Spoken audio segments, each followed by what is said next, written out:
নমস্কাৰ, business north ইষ্টলৈ স্বাগতম জনাইছোঁ। আজি মোৰ লগত উপস্থিত আছে মেঘালী দাস। তেওঁ এগৰাকী ছ'চিয়েল এণ্টাৰপ্ৰেনাৰ হয়। নমস্কাৰ। আমাৰ অনুষ্ঠানলৈ আপোনাক স্বাগতম জনাইছোঁ। প্ৰথমতে মই আজি শেষৰটো দিন যিটো আপোনালোকৰ বেম্বু জুৱেলাৰী ৱৰ্কশ্বপ চলি আছে, 6দিনীয়া ৱৰ্কশ্বপ, তাৰ বিষয়ে আপুনি কি ক'ব? হয়, আমি Purbanchal social economic development council আৰু organisation for social health and development দুটা অৰ্গেনাইজেশ্যনৰ তৰফৰ পৰা আমি 7দিনীয়া কাৰ্যসূচীত আমি বাঁহৰ অলংকাৰৰ বিনামূলীয়া প্ৰশিক্ষণ শিবিৰ এটা আয়োজন কৰিছোঁ। য'ত আমাৰ গুৱাহাটীৰ বিভিন্ন অঞ্চলৰ পৰা 40গৰাকী মহিলা আহিছে আৰু তেওঁলোকে এই প্ৰশিক্ষণ গ্ৰহণ কৰিছে। এতিয়া আমি দেখিবলৈ পাইছোঁ যে সমগ্ৰ বিশ্বতে বাঁহৰ যথেষ্ট চাহিদা আছে। বাঁহক বৰ্তমান সমগ্ৰ বিশ্বতে সেউজীয়া সোণ অৰ্থাৎ গ্ৰীণ গ'ল্ড আখ্যা দিয়া হৈছে। যিহেতু আমি সোণক অতি মূল্যৱান ধাতু বুলি অভিহিত কৰিছোঁ, গতিকে সোণৰ লগতে তুলনা কৰি বাঁহকো তাৰমানে সোণ বুলি, সেউজীয়া সোণ বুলি অভিহিত কৰা হৈছে।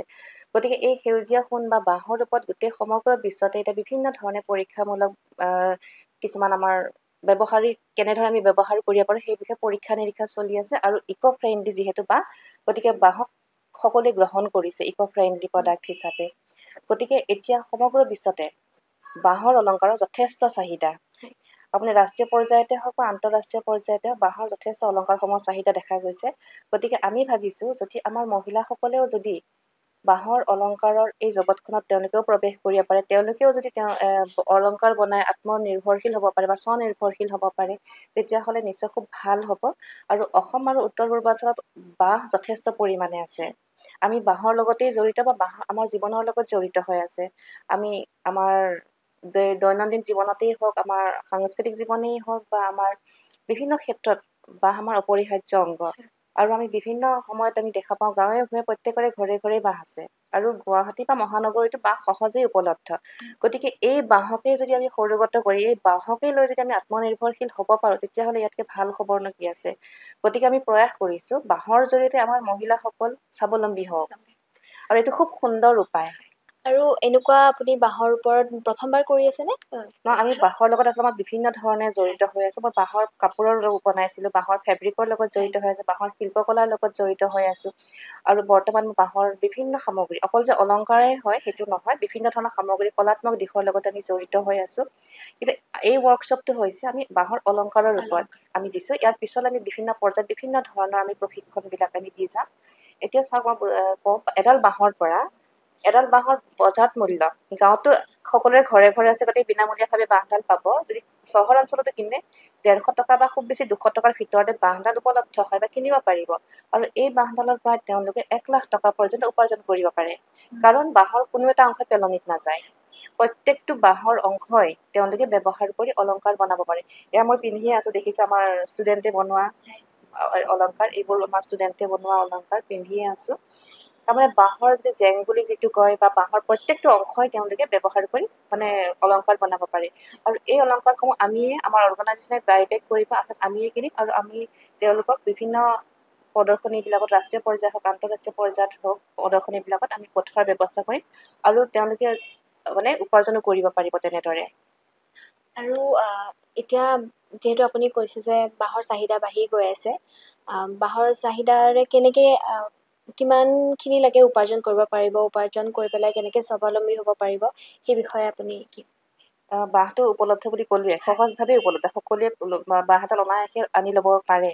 আৰু এই বাঁহডালৰ কিন্তু কিছুমান নিয়ম আছে যে বাঁহডাল মই তৎক্ষণাত ব্যৱহাৰ কৰি মাৰ্কেটত এৰি দিলেই নহ'ব। প্ৰথমতে আমি চাব লাগিব কেনেকুৱা ধৰণৰ বস্তুৰ কেনেকুৱা ধৰণৰ ডিমাণ্ড আছে মাৰ্কেটত। বিভিন্ন ধৰণৰ এতিয়া বাঁহৰ সামগ্ৰী আহি আছে। এতিয়া আপোনালোকে দেখিব বিভিন্ন এয়াৰপৰ্টতো এতিয়া টাৰ্মিনেলবিলাক কিছুমান টাৰ্মিনেল এটা অংশ বাঁহেৰে নিৰ্মাণ কৰি আছে। আমাৰ গুৱাহাটী বিমানবন্দৰৰ এতিয়া টাৰ্মিনেল এটা অংশ বাঁহেৰে নিৰ্মাণ কৰিবলৈ গৈ আছে। এতিয়া নতুন ৰেষ্টুৰাঁবিলাকত বা ৰিজৰ্টবিলাকত বাঁহৰে সজোৱা ট্ৰেণ্ড হৈছে, নহয় জানো? ফেশ্বনত আহিছে বাঁহটো। ঠিক তেনেকৈ বাঁহৰ কাপোৰো ফেশ্বনত আছে। আমি নিজেও জড়িত বাঁহৰ কাপোৰৰ ক্ষেত্ৰত। গতিকে এতিয়া দেখিছোঁ, এতিয়া অলংকাৰো তেনেকৈ বাঁহৰ আহিছে। গতিকে বাঁহটো হৈছে ইক' ফ্ৰেণ্ডলি বুলি সমগ্ৰ বিশ্বতে স্বীকৃতি পাইছে, আৰু বাঁহটোৱে যাতে মডাৰ্ণ ফেশ্বনত আহিছে।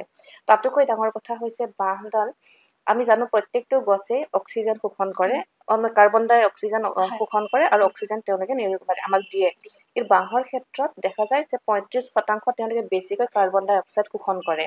আৰু দ্বিতীয় কথা আপুনি ক'লে যে বাঁহৰ যেনে কেনেদৰে উপাৰ্জন কৰিব পাৰি।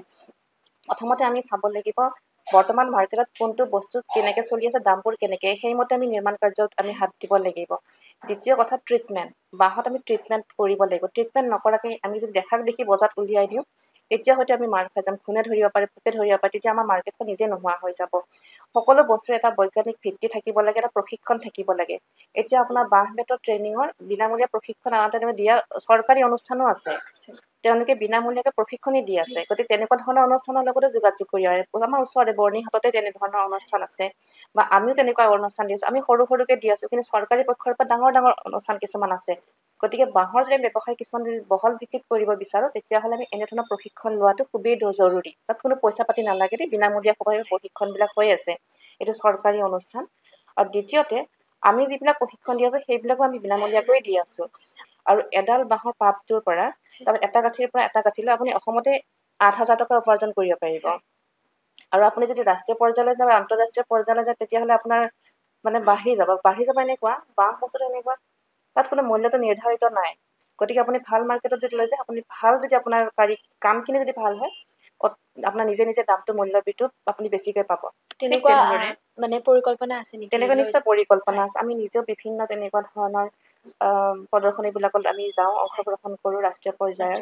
আৰু তাতে বিভিন্ন ভাৰতৰ তেনেকৈ বাঁহৰ লগত জড়িত ব্যক্তিসকল আহে, তেনেকুৱা ধৰণে আমি নিজে অংশগ্ৰহণ কৰিছোঁ। গতিকে খুব সুন্দৰ আমি সুবিধা দিব পাৰিম বুলি আশা কৰিছোঁ। আৰু এতিয়া আমাৰ আন্তঃৰাষ্ট্ৰীয় পৰ্যায়ৰ বাঁহৰ লগত জড়িত কৰ্মশালা হওক বা প্ৰদৰ্শনী ভাৰততো হৈ থাকে, আৰু তাত বিদেশৰ পৰ্যটকসকলো আহে, বিদেশৰ বাঁহৰ লগত জড়িত ব্যক্তিসকলো আহে, তেওঁলোকে ইয়াৰ পৰা লৈ গুচায়। কিন্তু তাৰ কাৰণে কিন্তু ফিনিচিং কোৱালিটিটো ভাল হ'ব লাগিব। গতিকে ফিনিচিং কোৱালিটি যেতিয়া হ'ব, তেতিয়াহ'লে আপোনাৰ মূল্য আপুনি কিমান পাব নিজেই কৰিব নোৱাৰে। আপুনি ভাবিবই নোৱাৰে, যিটো আপুনি 200 টকা 500 টকা বুলি ভাবি আছে, সেইটোৰ মূল্য হয়তো বেলেগ এগৰাকী 5,000 টকাও পাই যাব পাৰে, 10,000 টকাও পাব পাৰে। কোনো নিৰ্ধাৰিত মূল্য নাই। আজি যিটো শেষৰটো দিন ৱৰ্কশ্বপটোৰ, তাতে পাৰ্টিচিপেণ্টছ কিমান আছিলে আৰু কিমান মহিলাই পাৰ্টিচিপেট কৰিছিলে? আমাৰ এই কৰ্মশালাটোত গুৱাহাটীৰ বিভিন্ন অঞ্চলৰ পৰা প্ৰায় 40গৰাকী মহিলা আহিছে। তেওঁলোকে প্ৰশিক্ষণ গ্ৰহণ কৰিছে। 7দিনীয়া কৰ্মশালা আছিলে, বিনামূলীয়া সম্পূৰ্ণভাৱে। আৰু আমি যিখিনি সামগ্ৰীৰ প্ৰয়োজন হৈছিলে কৰ্মশালাত, আমি নিজেই যোগান ধৰিছোঁ।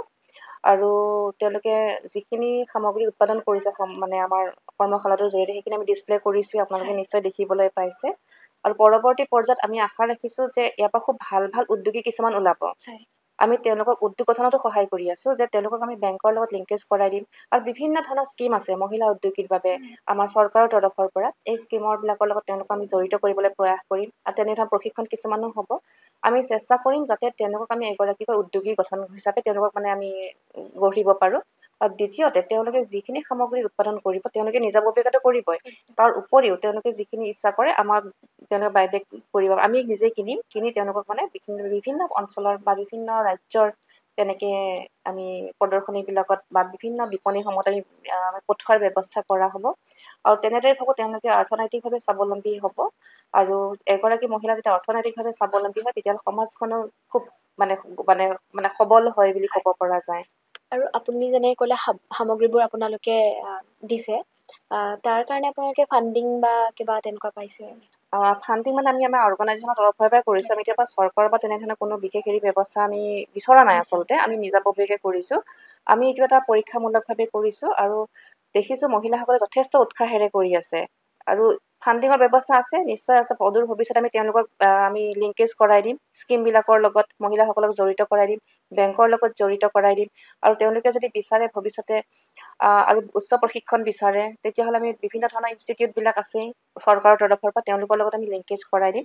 আৰু এগৰাকী মহিলা উদ্যোগীৰ বাবে বৰ্তমান চৰকাৰৰ তৰফৰ পৰা বহুখিনি সুবিধা আছে, বহুখিনি স্কীম আছে। গতিকে তেওঁলোকৰ লগত লিংক আমি কৰাই দিম। তেওঁলোকে যদি এই স্কীমসমূহৰ সুবিধা লৈ ভৱিষ্যতে এগৰাকী উদ্যোগী হিচাপে গঠন কৰিব, আমি তাৰ বাবে নিশ্চয় প্ৰয়াস কৰিম। আৰু এতিয়া যিবোৰ হাতেৰে নিৰ্মিত বাঁহৰ জুৱেলাৰী বনাইছে তাৰে প্ৰাইচিং স্কেলটো কেনেকুৱা? ধৰক বিভিন্ন ধৰণৰ আছে, কেনেকৈ আৰম্ভ হৈছে? আচলতে আমি মূল্য নিৰ্ধাৰণটো ডিপেণ্ড কৰে আপোনাৰ ডিজাইনটোৰ ওপৰত। কেনেকুৱা ধৰণৰ ডিজাইনৰ বনাইছে, ফিনিচিং কেনেকুৱা, সেইটোৰ ওপৰতহে ডিপেণ্ড কৰে। গতিকে আমি সেই মূল্য কেনেকৈ নিৰ্ধাৰণ কৰিব লাগে সেইটোৰো আমি প্ৰশিক্ষণ দিছোঁ তেওঁলোকক। কাৰণ গ্ৰাহকসকলে মানে সন্তুষ্ট কৰি পিনে বস্তু এটা বিক্ৰী কৰিব লাগিব, নহয় জানো? গ্ৰাহকজন সন্তুষ্ট হ'লেহে তেওঁ ভৱিষ্যতে কিনিব। গতিকে আপোনাৰ এটা ছেটৰ পৰা আপুনি 500 টকা, 1000 টকা, আৰু ইণ্টাৰনেশ্যনেল মাৰ্কেটতো বেছিয়ে হৈ যায়। গতিকে অসমত বেলেগ ৰেট, ভাৰতৰ বিভিন্ন অঞ্চলত বেলেগ ৰেট হৈছে, আৰু ভাৰতৰ বাহিৰত ৰেটটো বেলেগ হৈ যায়। যিযোৰ কাণফুলিৰ কাৰণে আপুনি ইয়াত 100 টকাতে পাব, সেইযোৰ আপুনি কিন্তু বম্বেত বা দিল্লীত 100 টকাত নাপাবও পাৰে, বেছি হৈ যাব পাৰে ৰেটটো। আৰু যদি ইণ্টাৰনেশ্যনেল মাৰ্কেট এখনত গুচি যাব, ইণ্টাৰনেশ্যনেল এখন আমি এক্সিবিশ্যনত গুচি যাওঁ, তেতিয়াহ'লে ৰেটটো নিশ্চয় অলপ বেলেগ হৈ যায়, ডলাৰত হৈ যাব তেতিয়া। গতিকে ডিফাৰ কৰে। কোৱালিটি যদি আপোনাৰ ভাল, আপুনি বজাৰত যাব দৰকাৰ নাই, আপোনাৰ ঘৰৰ পৰা আপোনাৰ বিক্ৰী হ'ব, অনলাইনতো বিক্ৰী হ'ব। আজিকালি মহিলাসকলে আমি সেইটোৱে কৈছোঁ যে যদি কোৱালিটি ভাল হয়, কোৱালিটিত গুৰুত্ব দিয়াটো লাগে। আৰু ভৱিষ্যত আপোনাৰ এই ক্ষেত্ৰত কেনেকুৱা ধৰণৰ পৰিকল্পনা আছে? হয়, এতিয়া বাঁহৰ অলংকাৰৰ যিটো আমি কৰ্মশালা কৰিলোঁ, এয়া হৈছে শেহতীয়া। কিন্তু মই আজি বহু বছৰৰ পৰা মহিলা সবলীকৰণৰ ক্ষেত্ৰত মই কাম কৰি আছোঁ। মোৰ স্কুল আছে ৰামধেনু লাৰ্ণিং চেণ্টাৰ, তাত আমি মহিলাসকলক, যিখিনি আণ্ডাৰ প্ৰিভিলেজ মহিলা, যিখিনিক আমি দৰিদ্ৰ সীমাৰেখাৰ তলৰ মহিলা বুলি অভিহিত কৰোঁ, আমি তেওঁলোকক বিভিন্ন ধৰণৰ প্ৰশিক্ষণ দিওঁ। আমি 6 বছৰৰ পৰা আমি কৰিয়ে আছোঁ। আৰু মানে কেনেকুৱা ধৰণৰ প্ৰশিক্ষণ দিওঁ, চিলাইৰ প্ৰশিক্ষণ দিওঁ, বিভিন্ন ধৰণৰ কাপোৰ কেনেকৈ চিলাব লাগে, ডিজাইনিঙৰ কাপোৰবোৰ শিকাওঁ। তাৰপিছত তেওঁলোকক শিকাই কিন্তু এৰি নিদিওঁ, আমি তেওঁলোকক মেচিন দিওঁ। কাৰণ মেচিনটো যদি নিদিওঁ, শিকাই দিওঁ, তেওঁলোকে মেচিন কিনিব পৰা সামৰ্থ্যটো নাই। গতিকে মোৰ এই গোটেই কামখিনি আধৰুৱা হৈ যাব। সেইকাৰণে তেওঁলোকক মেচিন এটা দিয়া যায়। এই ক্ষেত্ৰত আমাক বিভিন্ন অনুষ্ঠানে সহায় সহযোগ কৰিছে।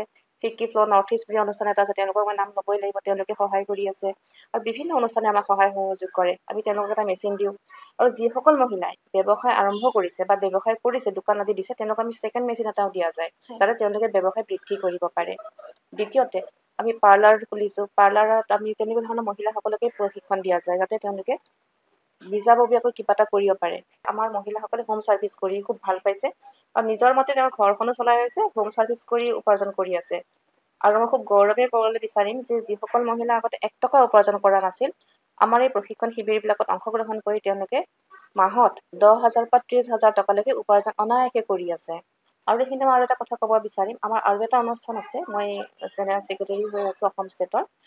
তাতে আমি association for social health in India, Assam state branch, তাতে আমি যিসকল ডমেষ্টিক ভায়লেঞ্চৰ ভিক্টিম মহিলা, সেই মহিলাখিনিক আমি সংস্থাপন দিওঁ। গতিকে যিসকল মহিলাই ভাবিছে কেতিয়াবা তেনেকুৱা অসুবিধা কিছুমান পায় ঘৰত, বা কেতিয়াবা ভিক্টিমো হ'ব লগা হৈছে, গাৰ্হস্থ্য হিংসাৰে হওক বা বেলেগ হিংসাৰে হওক, আমাৰ লগত যোগাযোগ কৰিব পাৰে। আমাৰ বিভিন্ন আঁচনি আছে, আমি তেওঁলোকক সংস্থাপনো দিব পাৰিম। আৰু তেওঁলোকৰ জীৱনটো অলপ হ'লেও আমি সজাবলৈ প্ৰয়াস কৰিব পাৰোঁ। 181 এই নাম্বাৰটোত মহিলাসকলে যোগাযোগ কৰি সকলো ধৰণৰ সুবিধাসমূহৰ বাবে জানিব পাৰে। প্ৰথমতে তেওঁলোকক সখী ওৱান ষ্টপ চেণ্টাৰ লৈ যাব। সকলোবোৰ চৰকাৰী সুবিধা দেই, গোটেইবোৰ ষ্টেটতে আছে, গোটেইবোৰ ডিষ্ট্ৰিক্টতে আছে। গতিকে জনাটো ভাল কাৰণে মই কৈছিলোঁ 181, আকৌ এবাৰ ৰিপিট কৰিছোঁ। গতিকে মহিলাসকলৰ বাবে বহুখিনি সুবিধা আছে। যদি তেওঁলোকে কিবা সুবিধা লাগে, কিবা সেৱা লাগে, কিবা যদি আমি তেওঁলোকৰ কাৰণে কৰিব বিচাৰোঁ, আমি সদায় প্ৰস্তুত আছোঁ। আমাৰ তেনেধৰণৰ অনুষ্ঠান আছে, বিভিন্ন ধৰণৰ অনুষ্ঠানত আমি জড়িত হৈ আছোঁ। গতিকে সকলো মহিলাৰ জীৱন সুখৰ হওক, শান্তিময় হওক, তাকে কামনা কৰিছোঁ। ধন্যবাদ। আৰু আপোনাৰ বহুমূলীয়া সময় দিয়াৰ বাবেও ধন্যবাদ। আৰু লগতে এনেকুৱা ধৰণৰ ভাল ভাল কামবোৰ কৰি যাওক। আপোনাক ভৱিষ্যতৰ বাবে শুভেচ্ছা থাকিলে।